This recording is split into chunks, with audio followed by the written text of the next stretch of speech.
কাম কৰিছে। গছ পুলি ৰোৱাটো মোৰ কেৱল হবিয়ে নহয়, মই মোৰ দায়িত্ব বুলি ভাবো।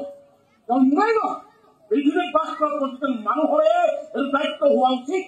নহলে 100 দিনৰ পিছত এখন পৃথিৱীত মানুহ থকাৰ কোনো পৰিৱেশেই নাথাকিব। আৰু তই কি কৰি আছ? গছ কাটি নিজৰ পেট ভৰাই আছ। গছ কটাটোৱে তোৰ হৈছে কৰ্ম।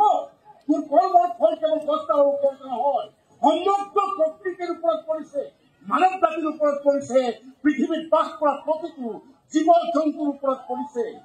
আৰে যি কামেই নকৰক কিয় সদায় সেই কাম সৃজনশীল, লাভদায়ক আৰু সুখদায়ক হোৱাটো উচিত। সেইবিলাক একদম মোৰ আগত একো লাভ নাই। ফৰেষ্ট ডিপাৰ্টমেণ্টৰ অফিচাৰ বোৰৰ আগত আমি ঘাঁহ খাই থাকিব। কোনেও নুশুনে তোৰ ইলেকশ্যন।